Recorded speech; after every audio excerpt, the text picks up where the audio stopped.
बहुत बहुत धन्यवाद। सभी भक्तों को धन्यवाद कीर्तन में भाग लेने के लिए। अब ये हम लोग मंगलाचरण कर रहे हैं।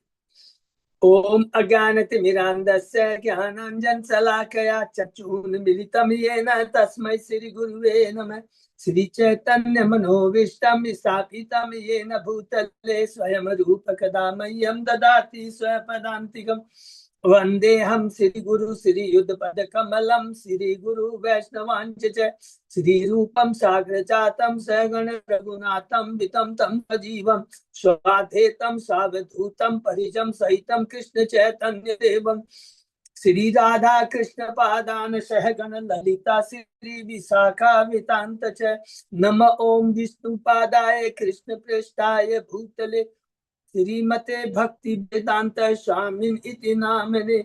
नमस्ते सारस्वती देवे गौरवाणी प्रचारिणे निर्विशेषा शून्यवादी पाश्चात देश तारिणे वांछा कल्पतरुभ्यश्च कृपा सिंधुभ्य एव च पतितानां पावनेभ्यो वैष्णवेभ्यो नमो नमः। नमो महावदान्याय कृष्ण प्रेम प्रदायते कृष्णाय कृष्ण चैतन्य नाम्ने गौरत्विषे नमः। हे कृष्ण करुणा सिंधु दीन बंधु जगतपते गोपेश गोपिका कांत राधा कांत नमस्तुते। तप्त कांचन गौरांगी राधे बिंदाबनेश्वरी वृषभानुसुते देवी प्रणमामि हरिप्रिये। नीलांचल निवासाय नित्याय परमात्मने बलभद्र सुभद्रायां जगन्नाथाय ते नमः। जय श्री कृष्ण चैतन्य प्रभु नित्यानंद श्री अद्वैत गदाधर श्रीवासादि गौर भक्त बिंद मुखम करोति वाचालम पंगु लंघ्य यत्कृपातभं वन्दे श्री गुरु मदीन तारिणं परमानंद माधवम श्री चैतन्येश्वरम। हरे कृष्ण कृष्ण कृष्ण हरे हरे हरे राम राम राम हरे हरे। श्री श्री मंगलाचरण की जय। शिला प्रभुपाद की जय। हरे कृष्णा। आज के इस भागवतम चर्चा में सभी भक्तों का हार्दिक स्वागत है। सभी भक्तों के चरणों में मेरा सादर दंडवत प्रणाम है। राधा माधव राधा गोविंद परम वैष्णव गुरु आचार्यों की असीम कृपा से हम सब भक्त लोग मिलकर श्रीमद् भागवतम के ऊपर चर्चा कर पा रहे हैं। ये वास्तव में बहुत परम सौभाग्य की बात है। हम लोगों ने अवश्य कुछ भक्ति में कुछ कार्य किए होंगे जिसके फलस्वरूप आज हमें ये सौभाग्य प्रदान हुआ है। कैंटो 10 के समाप्ति की तरफ हम लोग हैं। कैंटो 10 के अध्याय 89 में है। शीर्षक है ब्राह्मण पुत्रों का वापस लाया जाना। इसको अभी हम लोग और डिटेल में चर्चा करेंगे। कुछ रह गया है और उसके पहले या चर्चा ही कर लेते हैं तब बताइए। इस अध्याय में ये बताया गया, स्थापित किया गया है कृष्ण स्वयं भगवान है और सभी के सोर्स वही है। इवन विष्णु उनके अंश है। याद रखना है कृष्ण के अलावा के बिना कोई चीज का अस्तित्व नहीं है। सब कुछ कृष्ण की शक्ति का ही प्राकट्य है, चाहे वो आध्यात्मिक शक्ति हो चाहे भौतिक शक्ति हो। भौतिक शक्ति जब होती है तो भगवान ये सृष्टि का निर्माण करते हैं और ये 24 तत्व 28 तत्व कह लीजिए। जब भी कोई हम तत्व की बात करते हैं, जो भौतिक आदमी रहेगा वो क्या बोलेगा? पृथ्वी अग्नि जल वायु का। साइंटिस्ट क्या बोलेगा? पृथ्वी है, अग्नि है, जल है, वायु है, आकाश है, इंद्रियां, ये सब बोलेगा। लेकिन जब भगवान का भक्त बोलेगा अरे ये तो तुमने भौतिक की बात की है, आत्मा की भी बात करो, परमात्मा की भी बात करो, उसको भी जोड़ेगा। तो कहीं भी कोई बोलेगा तो एकदम हम लोगों को भक्त को बोलना नहीं, इतने ही नहीं तत्व ये भी है, तो ऐसे बोलना है। तो ये सारे जो तत्व है, ये जो ज्ञान है तो ये ही पूर्ण ज्ञान है। सांख्य का हम लोग बोलते हैं कि तो पूर्ण सांख्य का एनालिटिकल स्टडी क्या है? जीव तत्व, ईश्वर तत्व, भौतिक तत्व, भौतिक सृष्टि, महत तत्व, प्रधान, मिथ्या अहंकार, सत्वगुण, रजोगुण, तमोगुण, सबको लेके चलना है। ये टोटल पूरा चीज है। ये वास्तविक ज्ञान है। और ये जो सारी चीजें हैं, इसका सोर्स क्या है? इसका सोर्स केवल शक्तिमान कृष्ण है। ये और हमारा ज्ञान इसको, और जब ये समझ में आ जाता है कि इसका सोर्स कृष्ण है तो कृष्ण के प्रति हमारा क्या कर्तव्य है। और ये भी समझ में आ जाता है कि जब भगवान कहते हैं कि अरे देखो ये भौतिक चीज मैंने बताया ना, आध्यात्मिक चीज बताया ना, ये भी थोड़ा समझ लो क्या। अरे भौतिक चीजें नश्वर है, तुम आत्मा शाश्वत हो, भगवान शाश्वत है। तो बताओ कौन सा चीज इंपॉर्टेंट है। अरे शाश्वत चीज इंपॉर्टेंट है, तो तुम्हारी आसक्ति किसके प्रति होनी चाहिए? जो शाश्वत है, जो बुद्धिमान आदमी शाश्वत चीज के पीछे जाएगा, अशाश्वत चीज के पीछे क्यों जाएगा? इसीलिए कहते हैं ये समय की तो ये पूरा तत्व ज्ञान है। इतना ये सुंदर अध्याय है। तो भगवान स्वयं जाते हैं, अर्जुन के बुद्धि में पर्दा डाल देते हैं, अर्थात योग माया गए अर्जुन में कैसा दो, इसमें दो भाव में आता अर्जुन कितना है। अरे वासुदेव शंकर से अरे वो है मैं अर्जुन, मेरे को जो धनुष दिया शिव ने है, जो तो मैं उससे तुम्हारे पुत्र की रक्षा करूंगा। तो भगवान कहते कर रक्षा, नहीं रक्षा कर पाता है। फिर दूसरा अहम भाव क्या आता है, अरे मैंने कहा था कि आत्म आत्म अग्नि में सभा कर दूं, अरे ये कौन सी बड़ी बात है। नहीं, तब भगवान का उद्देश्य क्या था इस सारी लीला का, कि भगवान का उद्देश्य था कि वहां जो विष्णु भगवान बैठे हुए बैकुंठ लोक में, वो बहुत इच्छा व्यक्त कर रहे थे कि जो मेरा जो सोर्स है, विष्णु कहते हैं मेरा जो वास्तविक सोर्स है उनका मैं दर्शन करना चाहता हूँ। तब भगवान ने कहा अच्छा कोई बात नहीं है, चलो मैं एक लीला रचता हूँ। तब ये भगवान पूरी लीला रचते हैं। तो वो है कृष्ण, स्वयं भगवान, ब्रह्म परमात्मा भगवान, सबके सोर्स वही है सब। तो ये हमने पढ़ा है। और उसके पहले जो हमने 88 अध्याय जो भी पढ़े हैं, बहुत संक्षेप में हम दोहरा लेते हैं कि प्रथम 4 भागों में हमने चर्चा की है।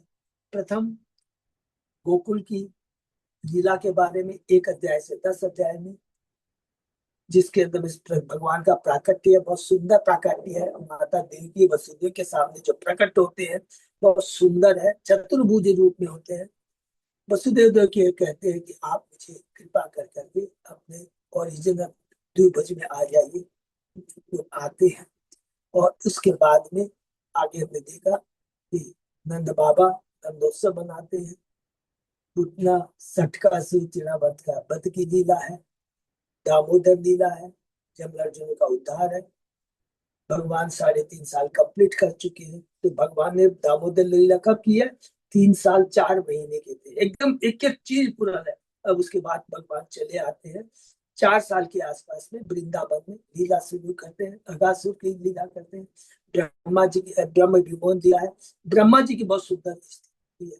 कालिया नाग के ऊपर भगवान की जो कृपा है, कालिया नाग की जो प्रार्थना, पत्नियों की जो प्रार्थना है, वो कितना सुंदर भगवान का ग्लोरिफिकेशन करती है। तो आप इतनी बड़ी कृपा, अरे जिसको सर्प की योनि मिलती है, नाग की योनि मिलती, बहुत जो कुकर्म की होता है तब मिलती है, और उसके ऊपर में आपने कृपा, और कैसे कृपा, आपने अपने चरण उसके पनों के ऊपर रखा है। देखिए कितना सुंदर ग्लोरिफिकेशन है।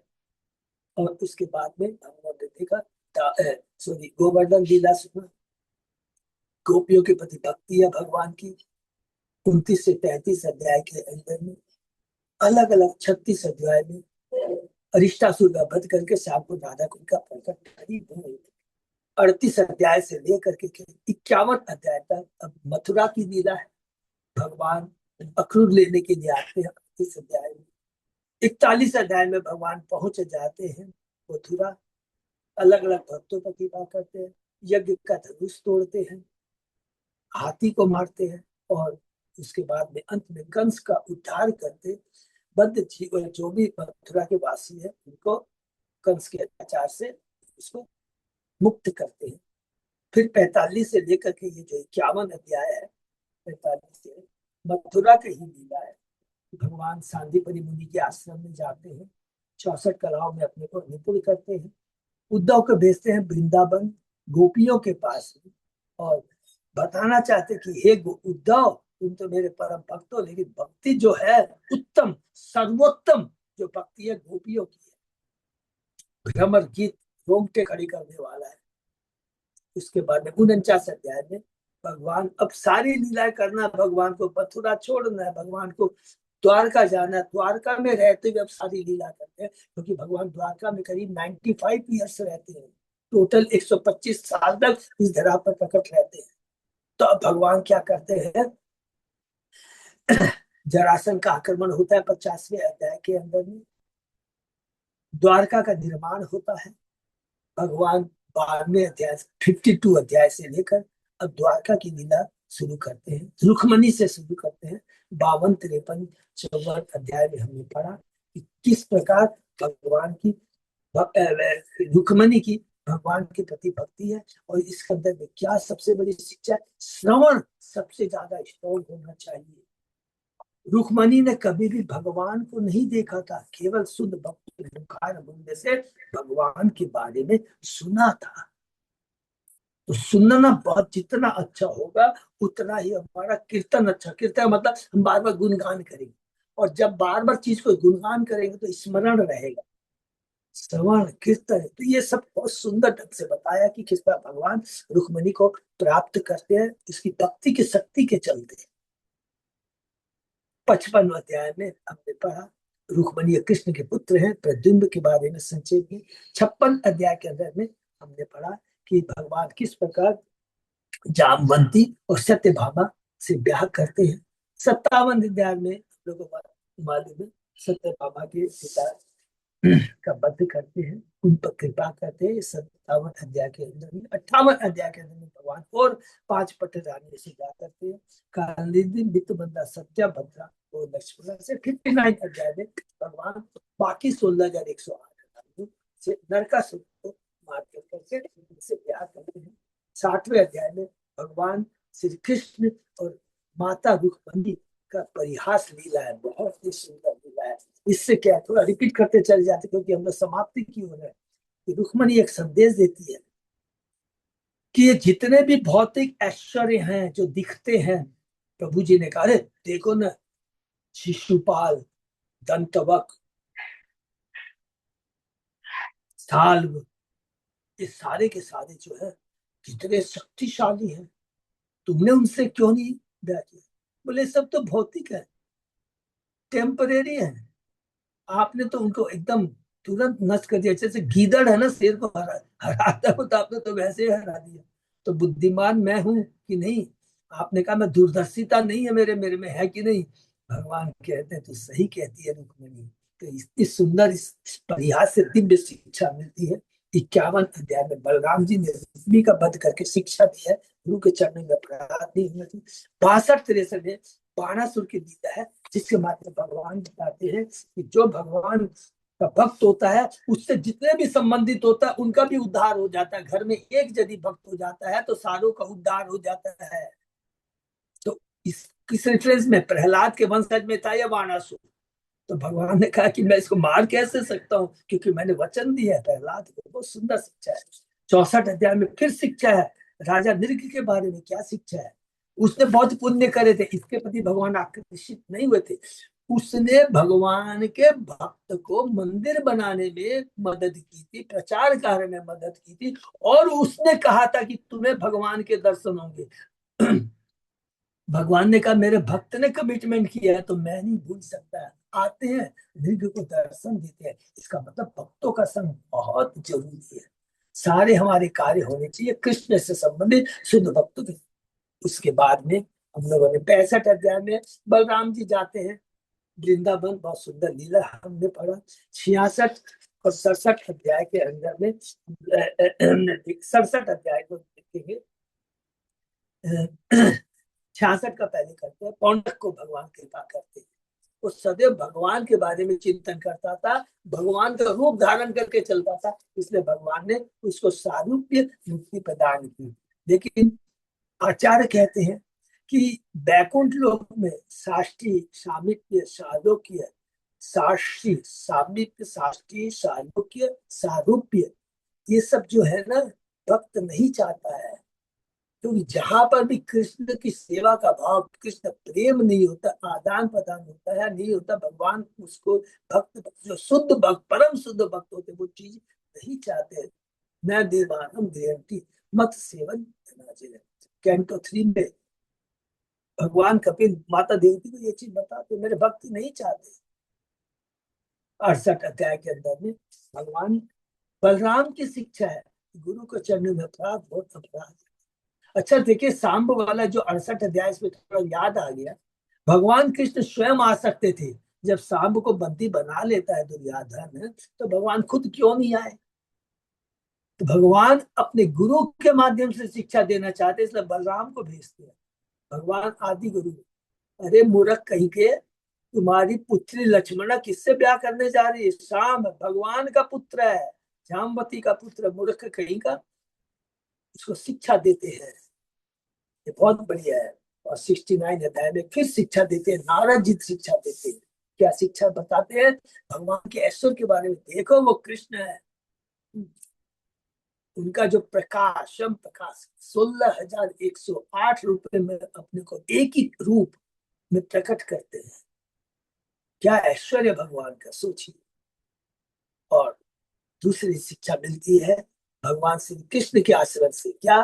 किस प्रकार गृहस्थ जीवन को हमें बिताना चाहिए, सब कुछ होते हुए भी कृष्ण को केंद्र में रख के कार्य करना, नंबर वन।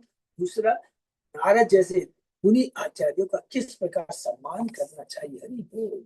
70 अध्याय के अंदर में भगवान उद्धव जी को ग्लोरीफाई करते कि मैं कंफ्यूजन हूं, तो मुझे बताओ क्या करना नहीं करना चाहिए। पहले मुझे राष्ट्रीय यज्ञ संपन्न करवाना चाहिए युधिष्ठिर का, या पहले मुझे जरासंध को मारना चाहिए? भगवान उद्धव जी हंसते मन में, बोले प्रभु आप सब कुछ जानते हैं, आप भक्तों को ग्लोरीफाई करना चाहते हैं, चलिए आप चाहते हैं तो आपका जो आदेश है शिरोधार्य है, तो बताते हैं कि ये करना चाहिए। 71 अध्याय में इंद्रप्रस्थ आते हैं, 72 अध्याय में जरासंध का वध है, 73 अध्याय में बंदी राजाओं को किस प्रकार मुक्त करते हैं, 74 अध्याय में किस प्रकार शिशुपाल को मारते हैं, राशि जो संपन्न होता है वो 75वें अध्याय में। ये बहुत सुंदर अध्याय है।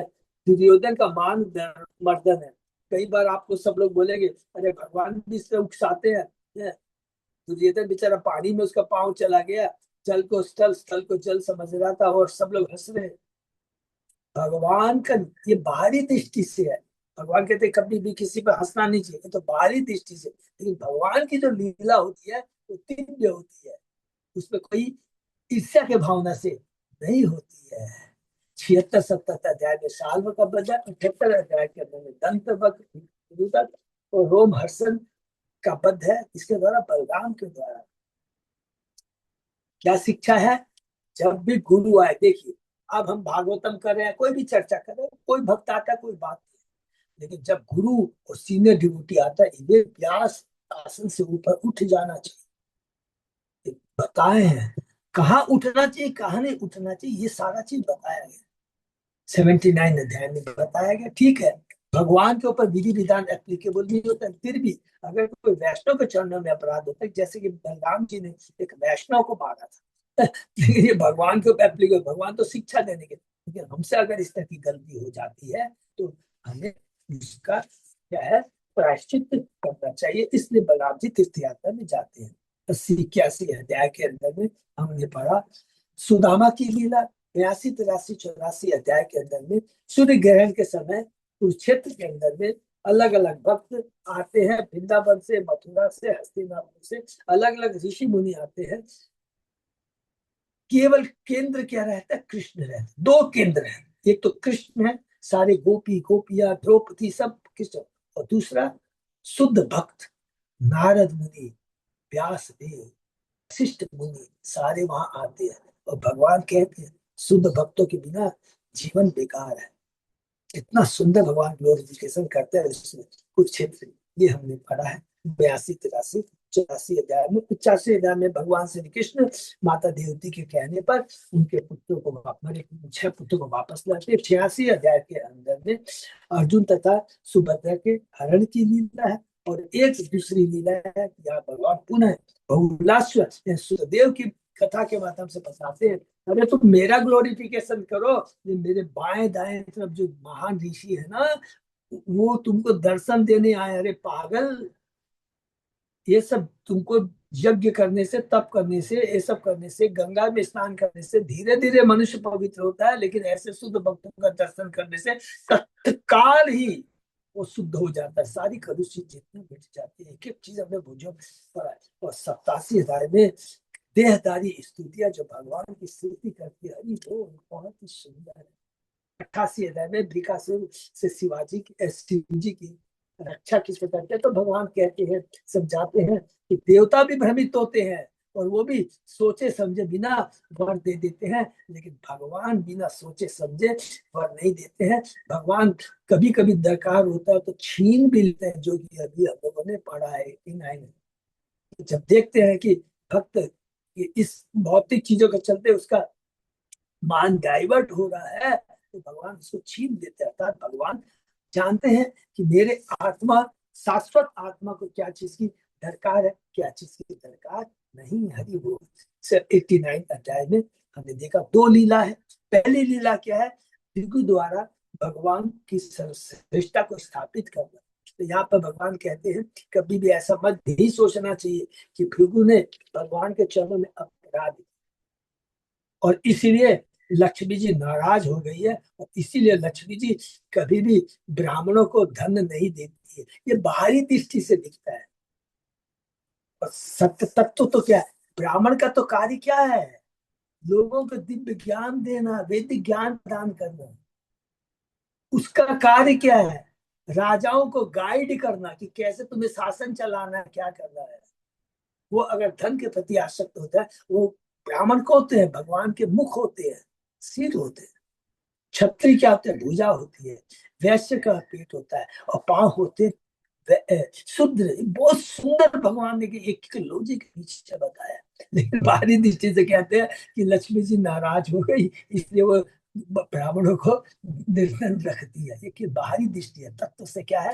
तत्व क्या है? ये भगवान लीला करते हैं। भगवान की लीला से इस माध्यम से ये स्थापित किया गया है कि कृष्ण ही सर्वश्रेष्ठ है।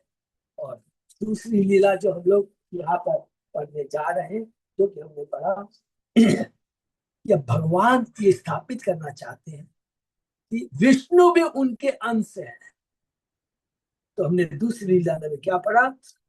सुखदेव गोस्वामी जी परीक्षित महाराज को दूसरी लीला सुनाते हैं कि किस प्रकार द्वारका में एक ब्राह्मण था जिसके पुत्र होता था तुरंत मर जाता था। ऐसे करके उसके 8 पुत्र मर गए। 9वां पुत्र जब होता है उस समय अर्जुन भी वहां पर रहता है, और अर्जुन कहता है, विश्वास दिलाता है कि वह उसके पुत्र की रक्षा करेगा, किंतु वह ऐसा नहीं कर पाया और अग्नि में प्रवेश करने का निश्चय कर लेता है। तब भगवान अर्जुन से कहते हैं ऐसा मत करो, मैं तुम्हें ब्राह्मण के पुत्र को दिखलाऊंगा। तब भगवान अर्जुन को लेकर कर करके उस स्थान पर पहुंचते हैं। वो कौन सा स्थान है जो हमने पढ़ा लास्ट? जब सर्व व्यापक सर्वशक्तिमान भगवान महाविष्णु जो सर्पसैया पर सुख पूर्वक बैठे थे, वहां पर पहुंचते हैं। उसके आगे क्या होता है उसकी चर्चा हम लोग आज करेंगे। ओम नमो भगवते वासुदेवाय। ओम नमो भगवते वासुदेवाय। ओम नमो भगवते वासुदेवाय। नारायण नमस्कृत्य नरं चैव नरोत्तमं देवी सरस्वती व्यासं ततो जयमुदीरये।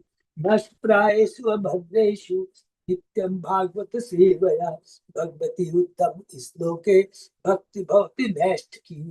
कृष्णाय वासुदेवाय देवकी नंदनाय च नंद गोप कुमाराय गोविंदाय नमो नमः। आराध्यो भगवान भजेश तनय ततदाम वृंदावनम रमया काचित उपासना व्रजवधूवर्गेण्य कल्पिता। श्रीमद्भागवतम प्रमाणम अमलम प्रेमा पुभर्तो महान श्री चैतन्य महाप्रभो मतमिदं तदादरो न पर। हरे कृष्ण कृष्ण कृष्ण हरे हरे, हरे राम राम राम हरे हरे। कैंटो 10 चैप्टर 89 श्लोक नंबर 57। बहुत बहुत धन्यवाद हृदय से अच्छी तरह से शुरू कर दे। पवन आत्मानम अनंतम अच्युत जिष्णु तत् दर्शन जात साधवश। तो आह भूमा परमेष्टि नाम प्रभु बंदांजलि स्मितम पूजया गिरा। भगवान कृष्ण ने इस अनंत रूप में अपनी ही वंदना की। हरि बोल। भगवान ने अपनी ही वंदना की, और अर्जुन ने भी महाविष्णु के दर्शन से चकित होकर उन्हें नमस्कार किया। चैतन्य महाप्रभु ने भी ऐसा किया था। अब भगवान ने और दूसरी जगह भी किया था, सबको याद है ना, गोवर्धन की पूजा करके। गोवर्धन तो स्वयं भगवान है, बहुत सुंदर।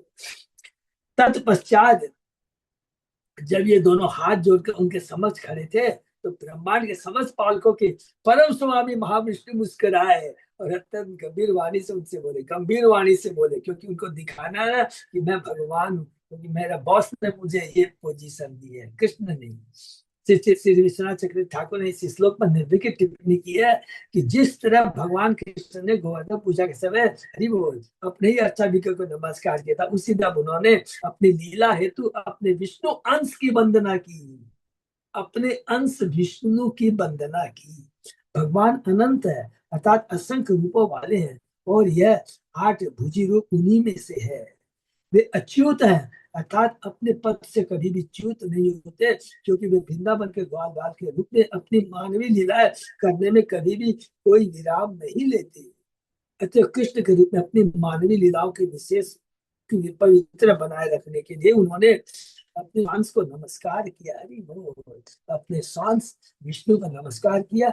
भगवान श्री कृष्ण कभी वृंदावन को नहीं छोड़ते हैं। और ये जो कृष्ण है, कौन से कृष्ण है? द्वारका के कृष्ण। सबको याद रखना पड़ेगा कि हम लोगों ने जो चर्चा की थी, वो कृष्ण जो वसुदेव और देवकी से प्रकट हुए थे, वही कृष्ण वसुदेव देवकी वृंदावन में जाकर के, गोकुल में जाकर के यशोदा नंदन में मिल गए थे। और जब अक्रूर लेने के लिए आता है तो यशोदा नंदन तो वही रहते हैं, और वो जो वसुदेव देवकी के कृष्ण है, वो आते अक्रूर के साथ। वही मथुरा में लीला करते हैं, वही कुरुक्षेत्र की लीला करते हैं, सारी वो लीला करते हैं। कृष्ण कभी भी वृंदावन को नहीं छोड़ते हैं। जीव गोस्वामी ने बहुत सुंदर किया। ये हम लोग तत्व पढ़ते, कहीं भी कोई भी कंफ्यूजन हो, हम लोग पूरी रूप से चर्चा प्रकट करेंगे, तो कोई कंफ्यूजन नहीं। कृष्ण तथा अर्जुन के समक्ष महा विष्णु भूमा अर्थात परम ऐश्वर्यवान के रूप में तथा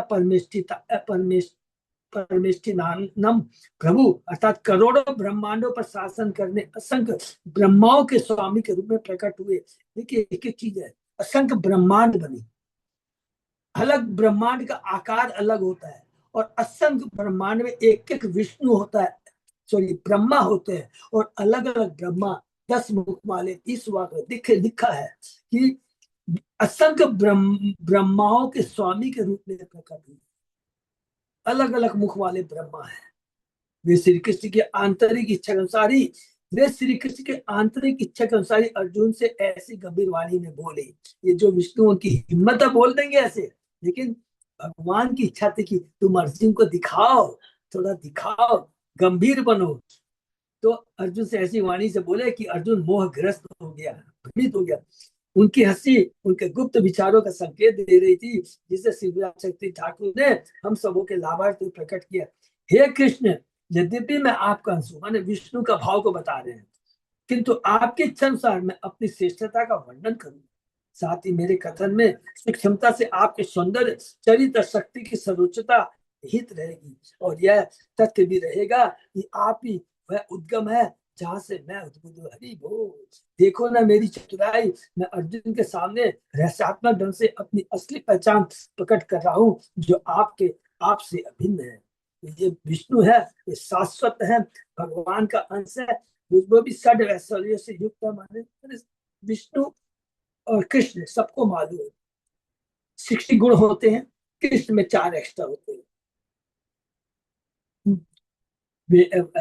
वेणु माधुरी, रूप माधुरी, प्रेम माधुरी और लीला माधुरी, ये 4 केवल कृष्ण वृंदावन के कृष्ण करते हैं। याद रखेंगे, ये भी, ये जो कृष्ण की बात कर रहे हैं, ये भी नहीं करते हैं, केवल वृंदावन के कृष्ण करते जी दोबारा बताइएगा प्रभु जी चारों लीलाओं के बारे में। वेणु माधुरी, रूप माधुरी, प्रेम माधुरी, लीला माधुरी। ये बहुत इंपॉर्टेंट है चीज। द्विजात्मजा में यो दिक्षुणा मयो अनीता भूमि धर्म गुप्त। कला अतीर्णो अवने भराशुरान हत्ते भूय त्वरया इतम इतम अंतिमे। महाविष्णु ने कहा, मैं ब्राह्मणों के पुत्र को यहाँ ले आया था क्योंकि मैं आप दोनों के दर्शन करना चाह रहा था। हरि बोल। तो विष्णु भी लालायित रहते हैं केवल भगवान नहीं, भगवान के शुद्ध भक्तों का दर्शन करने के लिए। देखिए, दोनों वर्ड लिखा, दोनों के दर्शन करना चाह रहा था। हे कृष्ण, खाली तुम्हारा नहीं, तुम्हारे परम भक्त अर्जुन का भी भगवान भी लालायित रहते हैं अपने भक्तों का दर्शन करने के लिए। और इसीलिए भगवान अपने ब्रह्मा अपने गोलोक को धाम को छोड़ के इस पृथ्वीलोक पर आते हैं, इसलिए नहीं कि धर्म की स्थापना करनी, असुरों का वध करना। अरे भगवान तो अपनी भुवों को जरा सा हिलाएंगे, सारा का सारा ब्रह्मांड खत्म हो जाएगा। नहीं, भगवान लालायित रहते हैं। अरे मेरा भरत महाराज वहां पर है, ये मेरा प्रहलाद महाराज है, ध्रुव महाराज के दर्शन करूंगा, अम्बरीश महाराज के दर्शन करूंगा, परीक्षित के दर्शन करूंगा। भगवान उसके लिए लालायित। आप मेरे अंश हैं जो धर्म की रक्षा हेतु पृथ्वी पर अवतरित हुए। जो ही आप पृथ्वी के भार स्वरूप असुर का वध कर चुके, आप तुरंत ही मेरे पास या वापस आ जाएं। जैसा कि शिव ठाकुर ने व्याख्या किया कि अर्जुन की प्रशंसा में कहे गए इन शब्दों का गुह्य आशय इस प्रकार, तुम दोनों जो कि अपनी कलाओं अर्थात निजी शक्तियों के साथ अवतरित हो, पृथ्वी के भार असुर का वध करने के बाद मेरे पास लौट आओ। तुम इन असुरों को उनकी मुक्ति हेतु मेरे पास या शीघ्र भेज दो। श्री हंस श्री हरिवंश तथा श्रीमद् भागवत के द्वितीय स्कंद में कहा गया है कि क्रमिक मुक्ति का मार्ग इस ब्रह्मांड के 8वें आवरण के बाद स्थित महाविष्णु के धाम के मध्यवर्ती के में होकर गुजरता है। हरि बोल। क्रमिक हरे विकास। कृष्णा प्रभु जी। हाँ माता जी बोलिए। ये ऊपर में जैसे यहाँ बोल रहे हैं ना भगवान की तुम मेरे अंश हो, तो अंशी होगा ना यहाँ पे, ये अंश होगा क्या चीज? भगवान का जो भगवान श्री कृष्ण अंशी है। हाँ, तो यहाँ पर भगवान विष्णु ही तो बोल रहे हैं ना कि आप मेरे अंश हैं, तो आप मेरे अंशी होगा ना यहाँ पे, कि अंश होगा? आप मेरे अंश हैं। हाँ, तो भगवान विष्णु के कृष्ण को बोल रहे हैं, तो भगवान कृष्ण तो उनके अंशी हुए ना फिर। मैं आपका अंश हूँ। महाविष्णु ने कहा, ठीक है, ये बात आप सही कह रहे हैं। मैं ब्राह्मणों के पुत्र को याद आया था क्योंकि मैं आप दोनों के झगड़ा था। आप मेरे अंश है, मैंने इसमें बोलना चाहता है कि आप मेरे स्रोत है। एक्चुअली यहाँ ये बोलना है। हाँ, तो जो अपने अपने बोलते हैं ना ये चीज की, जो अपने अंश है वो अंशी है। आप मेरी माने अंशी, तो वो ऐसे नहीं बोलेंगे, वो आप बोलेंगे आप ही मेरे स्रोत है। आप अंशी हैं, मैं अंश हूँ, वो तो ठीक है। तो शायद मैं ये बोलना चाहता हूँ, तो ये थोड़ा सा हो सकता है प्रिंटिंग है। प्रभुपाद जी भागवत में गलत नहीं है, प्रिंटिंग का कोई मिस्टेक हो सकता है। हाँ, वो ठीक है, वो यही मतलब कंफर्म कर रहे हैं कि अंशी हुए ना फिर, भगवान विष्णु के कृष्ण तो अंशी हुए ना फिर। हाँ बिल्कुल, भगवान अंशी। कृष्ण के ही जैसे इंग्लिश भागवतम का जो हिंदी ट्रांसलेशन हुआ ना, तो कई जगह मीनिंग गड़बड़ है। नहीं, मीनिंग गड़बड़ हो सकता है, मीनिंग हाँ, गड़बड़ हो सकता है, वो नहीं बोल रहे माता जी। जैसे भगवान इधर हाँ कृष्ण तो उनके अंशी हुए ना फिर, वो मेरा ये माता जी इंग्लिश का जो ट्रांसलेशन हिंदी में हुआ ना, उसमें ये थोड़ा सा वर्ड मिस्टेक है बहुत जगह। वही कृपा धात्री माता जी वो वही बात बोले कि क्या है ना कि कृष्ण अंशी हो गए और विष्णु अंश हो गए। अंश हो गए, हाँ वही बोल रहे। ठीक है। और ये जो हिंदू ने कहा कि बहुत जगह कहीं गई ऐसा मिलेगा, थोड़ा सा उसमें हो जाता है मिस्टेक। क्या होता है क्योंकि ट्रांसलेशन करने वाले भी जो महाराज जो थे वो तो बंगाली थे, तो हिंदी ट्रांसलेशन थोड़ा प्रॉब्लम हुआ है। ट्रांसलेशन भी जो होता है ना, तो उसमें भी इसलिए क्या होता है, जब भी कोई कंफ्यूजन है तो ओरिजिनल जो प्रभुपाद जी का है ना, उसको हम लोग रेफर कर सकते हैं। ठीक है ना? मिस्टेक तो प्रिंटिंग में हो ही सकता है। हाँ, हो सकता है। कोई बात नहीं। मिस्टेक और ट्रांसलेशन में भी थोड़ा सा कंफ्यूजन रहता है, दोनों रहता है मिस्टेक ना। जैसे आप इंग्लिश से हिंदी में ट्रांसलेशन कर रहे हैं तो हिंदी वर्ड हमको प्रॉपर नहीं मिलता है, तो थोड़ा उसका दूसरा अर्थ भी हो जाता है। तो हम लोग तो हिंदी में जानते हैं अच्छे से, हम लोग पकड़ लेते हैं। ठीक है ना? Thank you. बहुत सुंदर लीला है। पूर्व कामो अपीयुवाम नर नारायण हो ऋषि धर्मम आचरताम स्थित्ये ऋषभो लोक संग्रहम हे महापुरुषों में श्रेष्ठ पुरुषोत्तम भगवान, महापुरुषों में से माने पुरुषोत्तम भगवान, यदि आपकी सारी इच्छा पूर्ण हो चुकी है, किंतु सामान्य जनों के लाभ हेतु आप नर तथा न्याय मुनियों के रूप में अपने धार्मिक आचरण का आदर्श प्रस्तुत कर रहे हैं। नर नारायण के रूप में जो नर नारायण ऋषि है, जो कि यहाँ पर हम लोग गए थे ना अभी बद्रीनाथ, बद्रीनाथ में है ना, बद्रिकाश्रम में नर नारायण ऋषि है, तो उनके बारे में कह रहे हैं वहां। इति आदिष्टो भगवता तो कृष्ण परमेष्ठिना ओम इति आनम्य भूमानम आदाय दुधारकान् न्यवर्तेतां शखं धाम संप्रहिष्टो यथागतम् विप्राय दत्तु पुत्रां यथा रूपम यथा वय। सर्वोच्च लोक के परमेश्वर द्वारा इस तरह आदेश पाकर कृष्ण तथा अर्जुन ने ओम का उच्चारण करके अपनी सहमति व्यक्त की और तब सर्वशक्तिमान वासुदेव को नमन किया। अपने साथ ब्राह्मण के पुत्र को लेकर वे परम प्रसन्नता पर उसी मार्ग से द्वार का लौट गए जिससे होकर वे आए थे। वहां उन्होंने ब्राह्मण को उनके पुत्र शोभ दिए जो वैसे ही केशव शरीर के थे जिसमें वे खो गए थे। हरि बोल। तो भगवान ने किसने चुराया है? महाविष्णु ने, माने वैकुंठ के विष्णु ने चुरा लिया है। किस लिए चुराया था? क्योंकि भगवान का दर्शन के लिए लालाई था, कृष्ण का दर्शन करने के लिए लालाई था। उसने इच्छा व्यक्त की थी और ये भगवान ने लीला की है, अर्जुन को उन्होंने बनाया। तो इसके एक के अंदर ही कैसे है कि अच्छे से अच्छे भगवान की माया अपरंपार है। भगवान अच्छे से अच्छे को भ्रमित कर देते हैं। नित्य पार्षद है अर्जुन, लेकिन जब अपने नित्य पार्षद को भ्रमित करते हैं, लीला कराते हैं, प्लीज ये हमेशा याद रखेगा, कभी भी ये नहीं बोलेंगे कि महामाया ने कराया। दो तीन चीजें याद रखेंगे हम लोग भले से, कभी भी ये नहीं बोलेंगे पांडवों के जो कष्ट थे ना, उन पुराने कर्मों के फल थे। बहुत बड़ा अपराध लग जाएगा, बहुत बड़ा अपराध लग जाएगा।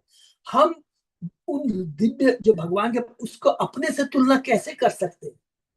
उनके जो कष्ट है योग माया की तरह से, ये तो भगवान स्थापित करना चाहते हैं। देखो भौतिक जगत दुखालय है, तो कोई भी इससे अछूता नहीं है। ये सब हमारे लिए भगवान कह रहे हैं। और वो तो अर्जुन ये सब लीला प्रकट कर रहे हैं। कुंती महारानी लीला प्रकट कर रही है, अर्जुन लीला प्रकट कर रही है। अर्जुन कहता मैं युद्ध नहीं करूंगा। अरे भगवान का शाश्वत पार्षद है, उसमें ये भ्रम कैसे आ सकता है? लेकिन भगवान बताते हैं, बताने के लिए कि जब तक तुम इस भौतिक जगत में हो, वर्णाश्रम धर्म का पालन कर रहे हैं, तुम क्षत्रिय हो, क्षत्रिय का युद्ध कर रहे हो। और दूसरा क्या शिक्षा है?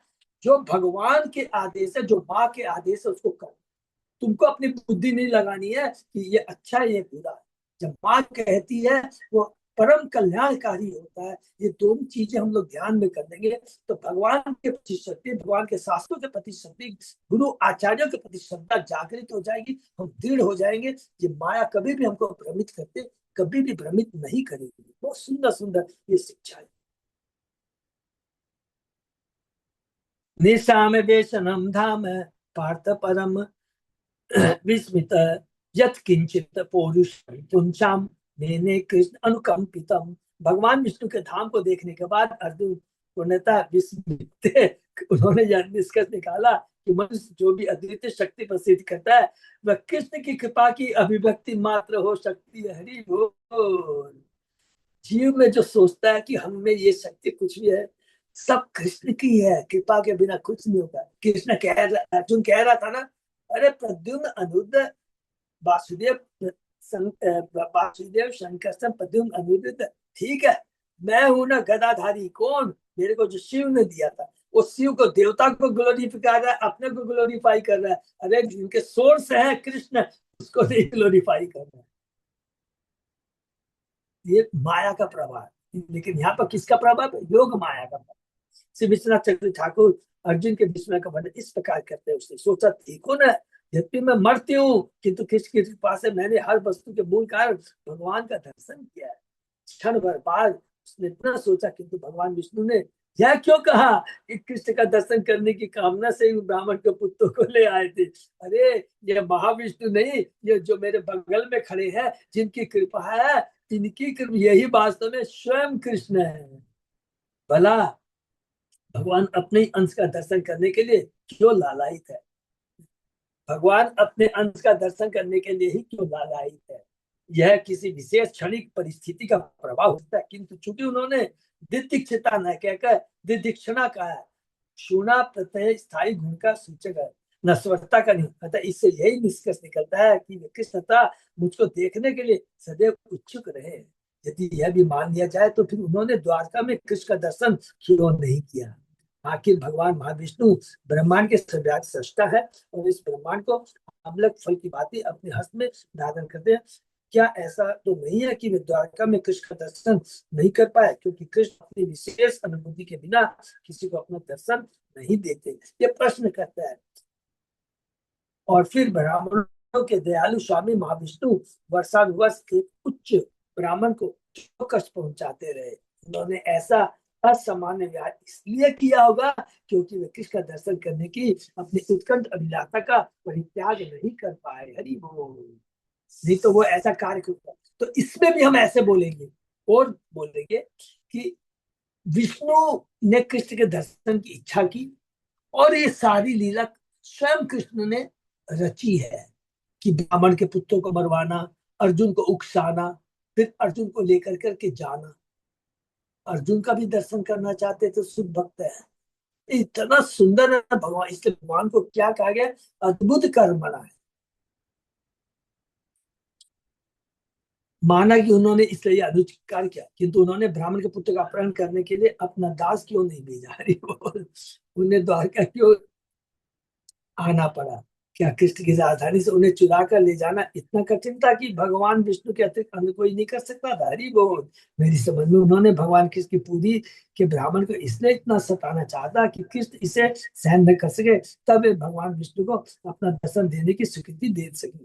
भगवान विष्णु ने संतप्त ब्राह्मण को प्रेरित किया कि वे स्वयं जाकर कृष्ण से शिकायत करे। हरि बोल। इस प्रकार यह स्पष्ट हो जाता है कि श्री कृष्ण का ईश्वर तत्व पद विष्णु के पद से श्रेष्ठ है। ब्राह्मण खुद जाकर के द्वारका जाता, कंप्लेन करता, सारी योजना भगवान ने बनाई है कि मेरे पास में आएगा, अर्जुन नहीं कर पाएगा, फिर मेरे को जाना पड़ेगा। मेरे को इसलिए जाना है कि मेरा अंश विष्णु मेरा दर्शन करना चाहता है। इस तरह सोचकर अर्जुन पूर्णतः विस्मित था। उसने भगवान कृष्ण से पूछा कि क्या यही सब तथ्य है? और भगवान ने जो उत्तर दिया वह हरिवंश में इस प्रकार वर्णित है। मत दर्शनार्थ ते बाला तेन महात्मना विप्रार्थम इष्यते कृष्णो मत समीपम न च अन्यथा। परमात्मा ने मेरा दर्शन पाने के लिए उन बालकों को चुराया था। परमात्मा माने उस महाविष्णु ने मेरा दर्शन पाने के लिए उन बालकों को चुराया था। उनका विश्वास था कि कृष्ण एकमात्र ब्राह्मण का पक्ष लेकर मुझे देखने आएंगे, अन्यथा नहीं। नहीं तो कृष्ण हरि बोल। कहते हैं भगवान कृष्ण ने अर्जुन से आगे कहा, किंतु मैं ब्राह्मण के लिए वहां नहीं गया। मित्र, मैं तो तुम्हारे प्राण बचाने के लिए वहां गया। यदि ब्राह्मण के लिए मैंने ऐसा किया होता तो उसके पहले बालक के आगे बाद ही मैं बैकुंठ पहुंचा होता। अरे तुम बोला था ना कि मैं अग्नि में अपने को स्वाहा कर दूंगा। देखिए भगवान कितना नाटक करते हैं, क्या क्या लीला करते हैं कि मैं अपने भक्त के लिए कुछ भी कर सकता हूँ। ब्राह्मण के लिए थोड़ी गया था मैं तो अपने भक्त के लिए। अरे भगवान तो इसलिए गए हैं कि मेरे भक्त ने वचन दिया है। देखिए हर चीज को समझेंगे। भगवान का भक्त तो कभी भी न में भक्ता प्रणिष्यति, भगवान तो कहे गीता में। आपने तो कहा गीता में 9वें अध्याय के 30वें 31 के न में भक्ता प्रण 31वें श्लोक न में भक्ता प्रणिष्यति। तो आप क्यों बोलते हैं मैं आपके लिए गया? क्योंकि भगवान अपने भक्त के भी वचन पूरा करना चाहते हैं। भगवान ने अर्जुन ने वचन दिया था ब्राह्मण को, तुम्हारे पुत्र की रक्षा होगी। एक एक चीज को उनको समझना। भगवान बहुत कृपालु, एक ही लीला से कई कार्य करते हैं। श्री सिद्धेश्वर स्वामी यह लीला कुरुक्षेत्र युद्ध के पूर्व घटी, किंतु भगवान कृष्ण की महिमा की श्रेष्ठता के अंतर्गत इनको दशम स्कंद के अंत में फिर से दोहराया गया। हरि बोल। तो ये सारी चीजें थोड़ा प्लीज नोट कर लेंगे। राष्ट्रीय यज्ञ की लीला जो हुई है और ये सब लीला हुई है कुरुक्षेत्र युद्ध के पहले हुई है। राष्ट्रीय यज्ञ में इसके पहले, राष्ट्रीय यज्ञ में कुरुक्षेत्र युद्ध में पहले क्यों हुई है, इसका सिंपल उत्तर आपको मिल जाएगा, हम लोगों को मिल जाएगा कि राष्ट्र के समय दुर्योधन ने भी सेवा ली थी कोषाध्यक्ष की सेवा ली थी, याद है ना। तो ये सब लीलाएं भगवान ने की है। और उसके बाद में भगवान ने सब कुछ करने के बाद में भगवान को जाना है। भगवान जाने के पहले, याद रखेंगे, जाने के पहले, इस धरा से जाने के पहले, अर्थात हम कह सकते हैं उस समय भगवान की क्या एज हुई होगी। एक एक चीज समझ में आ रहा है। कुरुक्षेत्र के युद्ध के समय ऑलमोस्ट 120 साल के होंगे, क्योंकि 125 कुरुक्षेत्र का युद्ध समाप्त होता है, भगवान द्वारका चले जाते हैं, अर्जुन भी आता है, और उसके बाद में देखते हैं भगवान मूसल लीला करते हैं। जस्ट अब हम लोग कैंटो 11 में पहुंच जाएंगे। भगवान की लीला समाप्त हो चुकी है, अब कैंटो 11 में पहुंचने वाले हैं। भगवान इस धरा से अप्रकट होने वाले हैं, और लास्ट में भगवान किसको शिक्षा देते हैं? उद्धव को शिक्षा देते हैं। रोंगटे खड़े हो जाएंगे, पूरा कैंटो 11 तत्व से भर हुआ है। तो हम लोग उसको भी भगवान की कृपा हम लोग कर पा रहे हैं। एक एक चीज के पीछे बहुत सुंदर भगवान के सीक्वेंस है, लीला है, सब कुछ। इति ईदृशानि अनेकानि वीर्याणि ये प्रदर्शयन् बुभुजे विषयान् ग्राम्यान् ईजे जाति उर्जिते मुखे। भगवान किसने इस जगत में ऐसी अनेक लीलाएं की। उन्होंने ऊपर से सामान्य मानव जीवन के आनंदों का भोग किया और अत्यंत सशक्त यज्ञ संपन्न किए, दिव्य ज्ञान दिया, दिव्य शिक्षा दिया, मानवीय जैसा कार्य किया। लेकिन उनके कार्य भी जो मानवीय कार्य नहीं थे, वो दिव्य थे। इसीलिए हम लोग कहते हैं गीता में 4 अध्याय, जन्म कर्म च में दिव्य मेवम यो वेति तत्वतः। जो भगवान के जो जन्म और कर्म को की दिव्यता को समझ आता है, फिर उसका पुनः जन्म नहीं होता है। प्रवर्ष अखिलान कामान प्रजासु ब्राह्मण आदिषु यथा कालम यथा यथा वेन्द्रो भगवान श्रेष्ठयम आस्थित। अपने सर्वश्रेष्ठ का प्रदर्शन कर चुकने के बाद भगवान ने उपयुक्त अवसरों पर ब्राह्मणों तथा अपनी प्रजा पर उचित इच्छित वस्तुओं की वर्षा की, जिससे इंद्र जल की वर्षा करता है। कहाँ पर? द्वारका के अंदर। हत्वा निपाम अधर्मिष्ठा घातयित्वर्जुनादिभिः अंजसा वर्तयामास धर्म धर्मसितादिभिः। अब जबकि उन्होंने अनेक दुष्ट राजाओं का वध कर दिया था और अन्यों को मारने के लिए अर्जुन जैसे भक्तों को लगा दिया था, तो वे युधिष्ठिर जैसे पवित्र शास्त्रों के माध्यम से धार्मिक सिद्धांतों के संपन्न होने के लिए सरलता से आश्वासन दे सके। इस प्रकार से भागवतम के 10वें स्कंद के अंतर्गत कृष्ण तथा अर्जुन द्वारा ब्राह्मण पुत्रों का वापस लाया जाना शीर्षक 89वें अध्याय का श्री भक्ति वेदांत स्वामी प्रभुपाद सेवका का रचित तात्पर्य पूर्ण हुआ। अच्युत अजय दास प्रभु, हाँ प्रभु जी। तो प्रवेश करना है क्या नेक्स्ट अध्याय में? अगर प्रश्न होता तो प्रश्न उत्तर भी ले सकते हैं, कभी तो प्रश्न उत्तर। हाँ ठीक है, हरि बोल। तो ये अंतिम अध्याय है 90 अध्याय, हरि बोल। और इसमें भगवान की महिमाओं का सारांश है, बहुत सुंदर सारांश है। तो अभी तक ये देखिए, एक अध्याय से लेकर पूरा 89 अध्याय के अंदर में ऐसे नोट कर सकते हैं कि ईश्वर तत्व कृष्ण कौन है। तो हम लोग क्या बोलेंगे? ईश्वर स्वयं भगवान है। कृष्ण स्वयं, कृष्ण कौन है? स्वयं भगवान है। तो ये स्वयं भगवान किसको कहते हैं? कि जिससे सब कुछ आता है, चाहे भौतिक जगत का चीज हो या आध्यात्मिक जगत का चीज हो। तो भौतिक जगत में क्या क्या आता है? सृष्टि के बारे में आता है, जो हम लोगों ने कैंटो 2 में भी पढ़ा है, कैंटो 3 में भी पढ़ा है। विदुर जी भी पूछते हैं, मैत्रेय मुनि से भी पूछते हैं, ब्रह्मा जी को भी बताते हैं। नारद जी और ब्रह्मा जी की वार्ता के अंदर में भी है। और तीसरे कैंटो के अंदर में माता देहूति को भगवान कपिल भी बताते हैं। तो वो 1 सेकंड 4 सेकंड देते। हरे कृष्ण प्रभु। हाँ प्रभु, बोलून प्रभु। हरे कृष्ण प्रभु जी, ये कुरुक्षेत्र युद्ध का बाद कितना दिन का बाद तो ये भगवान श्री कृष्ण अप्रकट हुआ प्रभु? इतना तो मेरे को ये विश्वनाथ चक्रवर्ती की टिप्पणी से पता लगेगा, लेकिन ये चीज आप समझ लीजिए कि बहुत ज्यादा दिन नहीं थे। हाँ, इसीलिए ये समझ में आया कि भगवान एक एक करके करेंगे। अच्छा, आप थोड़ा बोलते, चलिए पहले आपका जवाब देता हूँ। 4 चीज को नोट कर लेंगे सब लोग कि गोकुल में भगवान कितने साल तक थे? 3.5 से 4 साल। क्लियर है? वृंदावन में भगवान कितने साल थे? 4 साल से 11 साल तक, मैंने करीब 7 साल। ठीक है ना? मथुरा में भगवान कितने साल थे? 11 साल से 27 साल, मैंने 17 साल तक थे करीब करीब मथुरा में।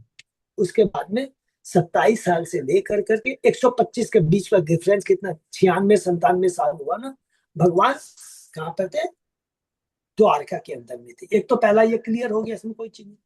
अब भगवान कुरुक्षेत्र का युद्ध सबसे लास्ट में हुआ है, उसके पहले सारी लीलाएं कर चुके हैं। देख लीजिए पूरा, जितनी भी लीलाएं द्वारका में भगवान ने शुरू की है। कहां से शुरू होती है द्वारका की लीला? माता रुक्मणी की लीला से शुरू होती है। क्लियर हमने पढ़ा है, 52, 53, 54 रुक्मणी से स्टार्ट है। और तत्व क्या बताया भगवान ने कि श्रवण सबसे ज्यादा इंपॉर्टेंट है। तो रुक्मणी ने केवल किसका श्रवण किया था? केवल भगवान का। नंबर 1 श्रवण किसका करना चाहिए? भगवान। किसके माध्यम से करना चाहिए? तो लिखा है कि उनके पिता थे भीष्मक, उनके यहाँ सारे परम वैष्णव आते थे, उनके मुख से सुना था। और जब तक शुद्ध भक्तों के मुख से हम नहीं सुनेंगे, चेतना में परिवर्तन नहीं आ सकता। ये नोट कर लेंगे, एकदम इंपॉर्टेंट। जितना भी हमारी से परिवर्तन का मतलब क्या है? हरि नाम करने की दीक्षा, इच्छा, मंदिरों में जाके सेवा। जैसे हम लोग माता जी है, बहुत सेवा करते हैं, अलग अलग हमारी माता जी है। श्री संगीता राधी देवी माता जी, सरोज माता जी, अजय माता, सब लोग माता जी ने तो सब लोग जाती है ये तो सेवा कारण। और सबसे बड़ी चीज है श्री संगीता राधी को मैंने देखा सबको प्रमोट करना बहुत ज्यादा वो कर, चलो यहाँ चलो, यहाँ चलो, ये करो, ये बहुत इंपॉर्टेंट है, ये करना बहुत जरूरी है। तो ये इच्छा जागृत जब होगी, जब हम लोग वास्तव में शुद्ध भक्तों के मुख से सुनेंगे, उनका आचरण करेंगे। ये 2 चीजें। नहीं तो कितना भी आप सुन लीजिए, कोई फर्क नहीं पड़ेगा, बल्कि क्या होगा, उल्टा हो जाएगा। इसलिए अवश्य। तो ये रुक्मणी की लीला से आपको समझ में आता है। फिर हम लोग और आगे चले जाते हैं, तो हम लोगों ने देखा कि भगवान के बारे में बताते हैं। भगवान के जो गुरु हैं, गुरु कौन है? आदि गुरु को बलराम जी के बारे में बताते हैं। तो बलराम जी जो आदि गुरु हैं, तो भगवान कहते हैं कि देखो, गुरु के माध्यम से ही हम भगवान को प्राप्त कर सकते हैं, नहीं तो मेरे को प्राप्त तुम कर ही नहीं सकते। कोई भी एक एग्जाम्पल बता दीजिए। नहीं, हम देखेंगे, बैक रेफरेंस भी लेंगे कि इवन प्रहलाद महाराज कहते हैं, प्रहलाद महाराज खुद नरसिंह भगवान को कहते हैं, कि भगवान के सामने कहते हैं, क्या कहते हैं? नरसिंह भगवान बोलते हैं, मेरे से कुछ मांगो, मुझे कुछ नहीं चाहिए। तो क्या चाहिए? मुझे नारद मुनि का संग चाहिए। मैं नारद मुनि के प्रति मेरी जो भक्ति है, नारद अपने गुरु को नहीं भूल सकूं, क्योंकि उनके चलते तो आपके दर्शन हुए हैं मुझे। और सब जगह बलराम जी ने देख लीजिए, रुक्मिणी को क्यों मारा? भगवान रुक्मिणी को डांटते हैं, देखिए रुक्मिणी को डांटते हैं भगवान। कौन? बलराम जी। अरे तुम उसके प्रति आकर्षित तो कहते हो मेरा भाई है, उसके प्रति तुम्हारी इतनी आसक्ति है जो स्वयं कृष्ण से घृणा करता है। कितनी बड़ी बात आवाज है। नहीं आ रही जी। हरे कृष्ण। आवाज नहीं आ रही है? अरे अब आ थोड़ा रही है, अब आ रही है, आ रही है। तो मेरे को तारीफ है, मैं बता नहीं सकता। हमको क्लियर आ रहा है, क्लियर आ रहा है। जो भी है, कोई किसी से तो ये बहुत इंपॉर्टेंट चीज है। बलराम कहते हैं कोई आसक्ति नहीं। अगर कृष्ण के प्रति हमें कुछ भी त्याग ना हो, तो वो उसकी भलाई के लिए होता है। ये हमेशा याद, उसकी भी भलाई के लिए। तो हमेशा कृष्ण को, तो रुक्मी को समझाते बलराम बहुत अलग अलग हम करते हैं। ये 61 अध्याय के अंदर में हमने पढ़ा। उसके बाद में भगवान कहते हैं, जो मेरा भक्त होता है, वो जो उस भक्ति जो करता है, तो उससे जो भी संबंधित हो, तो उसका भी कल्याण हो जाता है। अर्थात हमारे घर में कभी हम सोचते हैं मेरा पति नहीं कर रहा, बच्चे नहीं कर रहे, कोई टेंशन नहीं लेना। आपकी भक्ति में शक्ति होगी ना, तो 110% 110% वो भक्ति में आएंगे। कभी ऐसा नहीं सोचेगा एक ऐसी भक्ति करे कि एक ही दिन में गोलोक धाम चले, ऐसा कभी नहीं। वो बेचारे भक्ति में आ गए हैं, सोचिए कितनी बड़ी बात है। भक्ति करने में प्रचार कर रहे हैं, इतना सपोर्ट कर रहे हैं तन मन धन से। ये याद रखना, होना ही होना है। माता जी हमारे यहाँ तो देखिए कितनी माता जी है, उनके सारे प्रभु है, देखिए कितना भक्ति करना शुरू कर दिए। अरे भक्ति क्या प्रसाद करते हैं हमारे श्री संगीता माता जी को देख लीजिए, वो सारे बहुत लोग, संतोष माता जी को देख लीजिए, हमारे भाभी गोयल प्रभु को देखता हूँ, ये बहुत इंपॉर्टेंट होता है। ये मदद करते हैं तो बहुत सुंदर है। तो ये भगवान कहते हैं कि भक्तों का संग, अपनी यदि मेरी भक्ति मजबूत होगी तो ये 1200 वाले जो हम लोगों ने लीला पढ़ा है, उसके बाद में 64 अध्याय भी देख लीजिए, बार बार चर्चा करते हैं। भगवान का भक्त जो जो कह देता है, भगवान उसको नहीं भूलते, हम भूल जाते। नारद मुनि ने कहा था कि ये यमलार्जनो तुम्हारा उद्धार होगा जब कृष्ण द्वापर युग में आएंगे। तो भगवान भूलते नहीं है, उनके आंगन में जो वृक्ष है उनका उद्धार करते हैं। कहीं भी आप देख लीजिए, भगवान अपने वचन जो यही यहाँ पर 64 अध्याय में पढ़ा, नृप का भगवान ने क्यों उद्धार किया? इसलिए नहीं कि बहुत बड़ा दानी था वो, नहीं, उनके भक्त ने कहा था कि तुम्हें भगवान के दर्शन हो। फिर 76, हाँ प्रभु, यदि कोई भक्त घर में करता है तो घर वाला नहीं करता है, एक दिन माने भक्ति का मान कृपा में, भक्ति का शक्ति में ये लोग घर वाला सब लोग भक्त बन जाता है, तो बात तो सही है। लेकिन हम तुकाराम तो मृत्यु तक, तुकाराम का जीवन में जो एक लड़की और उसका वाइफ था, वो लोग मरने तक दम तक तो वो तो कोई भी भक्त नहीं बना। लेकिन तुकाराम तो शुद्ध भक्त था। आप तो दुर्भिक्ष में बीवी बच्चा मर गया, तो तब तक तो ये तुकाराम को एक्सेप्ट किया नहीं, कुत्ता को रिस्पेक्ट किया नहीं। तो आप तो, हाँ प्रभु, आप तुकाराम का बात कर रहे हैं, प्रभुपाद जी का बात क्यों नहीं कर रहे हैं? चलेगा एक ही बात है।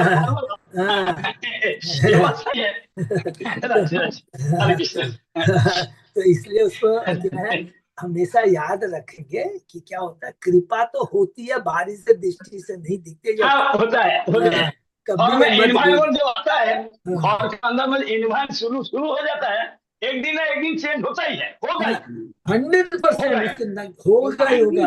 मैंने तो उनका भक्तों का संग का अगले जन्म में उनको फल। हरि बोल, वेरी गुड, एकदम संतोष माता जी हरे कृष्णा, हरि बोल, राधे हरि बोल, राधे। ठीक है ना। तो ये हमेशा हम लोग को याद रखना है।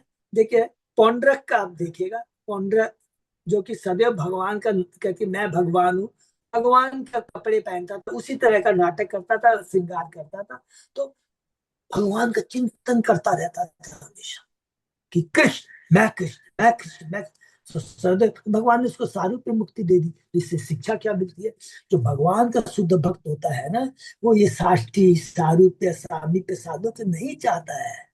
जब तक सेवा भगवान की नहीं होती, विज्ञान का आदान प्रदान नहीं होना, वो भी नहीं चाहता है। ये पौंड्रक की लीला से हमें समझ में आता है।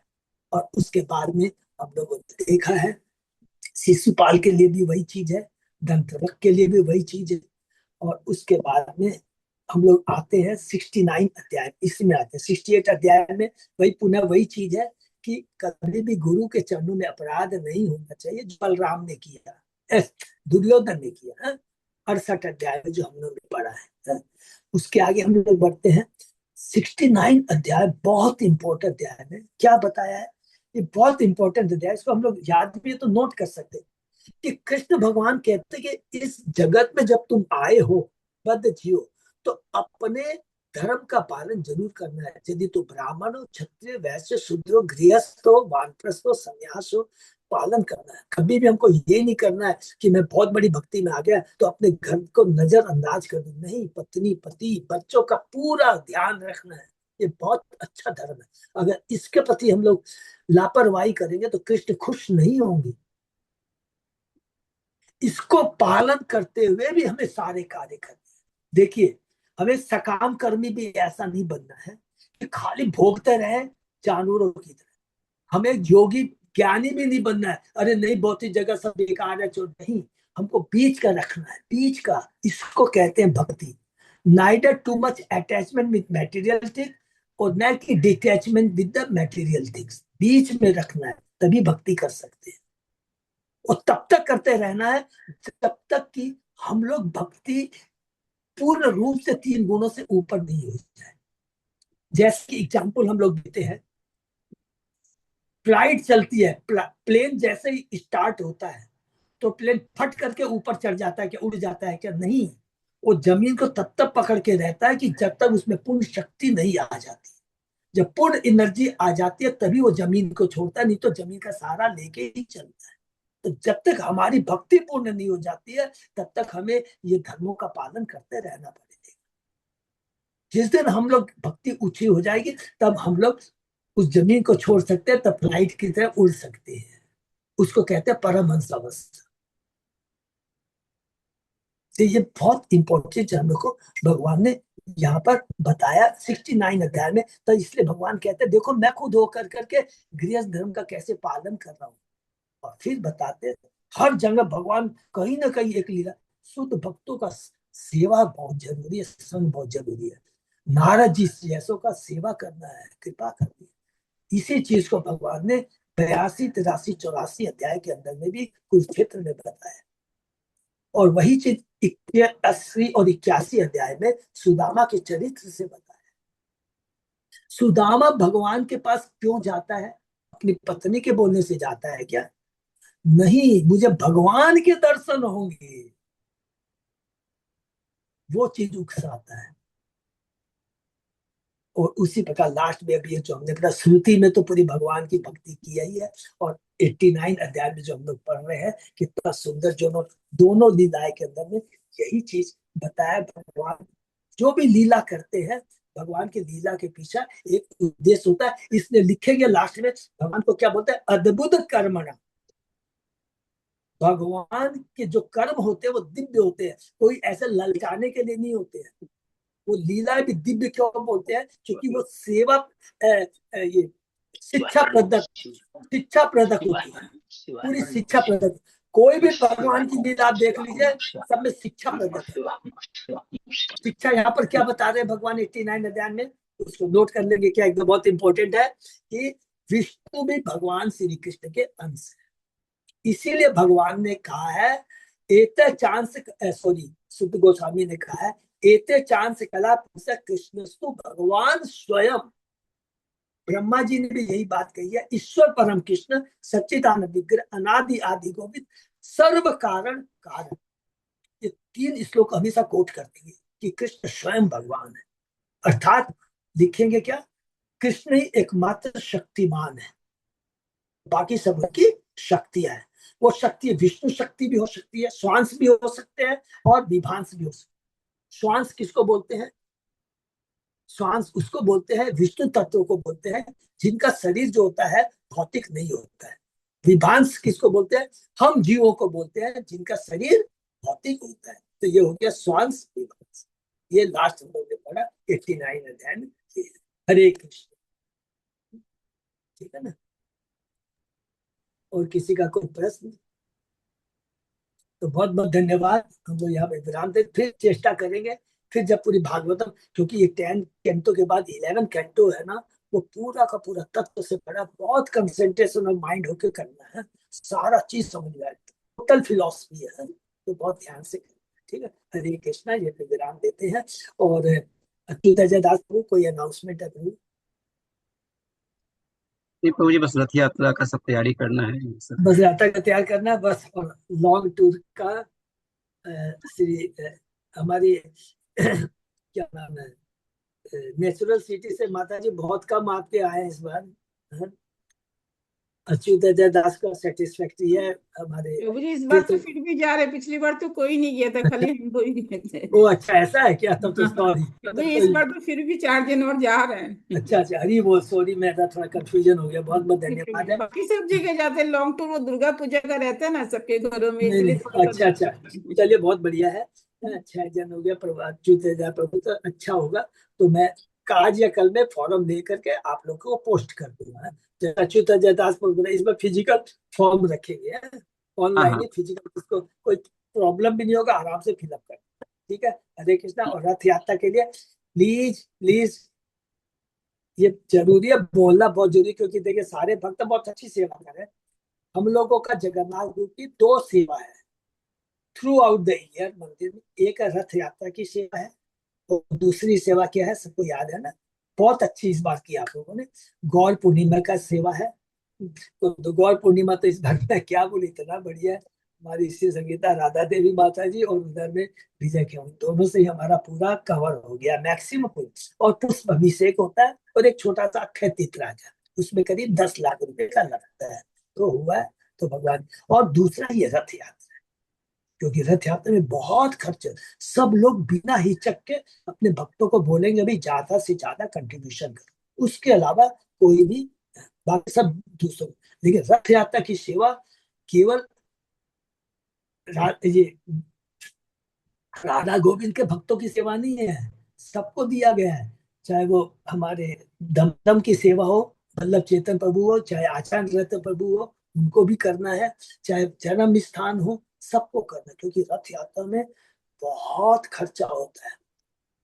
और कितनी बड़ी कृपा है राधा गोविंद की, आप सोचिए, उनकी कृपा से विश्व की दूसरी बड़ी यात्रा हम लोग उसमें, और हम लोग सेवा कर रहे हैं। We are one of the organiser कह सकते हैं एक तरह से, आप लोग ऑर्गेनाइजर हो इतनी बड़ी सेवा की, कि जाते रहते यात्रा मैदान में पंडाल में हम लोग को सेवा मिलती है, बच्चों की आप लोग सेवा कर रहे हो, कुकिंग सेवा आप करते हैं, प्रोग्राम करते हैं, लीला करते हैं, कीर्तन कर रहे हैं। तो इस बार मैं चेष्टा करूंगा कि स्लॉट अच्छा मिल जाए, कीर्तन का भी मिल जाए। दो होता है ना लीला, एक तो होता है मंदिर के सामने वो कीर्तन का मिलता है, और एक सांस्कृतिक मंच पे मिलता है जो कि भक्ति पंडाल के बगल में है, उसमें है। तो दोनों का मैं चेष्टा करूंगा कि ज्यादा से ज्यादा हम लोगों को सेवा मिले, ठीक है ना। हरे कृष्ण। तो सब लोग को अच्छे से कंट्रीब्यूशन करना है, कलेक्शन प्लीज करना है। तो फॉर्म मेरे पास है, लेकिन मेरे ख्याल से भक्तों को दरकार नहीं है। पहले तो मैंने दे तो दिया था, लेकिन बाद में सोचा हमारे भक्त ऐसे ही एक्सपर्ट अपने आप देते हैं, तो फॉर्म की दरकार नहीं है। सब मंदिर के सामने का कीर्तन का स्लॉट चाहिए सबको। वो दो ही मिल पाएगा, ज्यादा से ज्यादा 3 मिलेगा, मैं देखता हूँ 3 हाँ तो बस उतना ही बहुत, 3 बहुत है।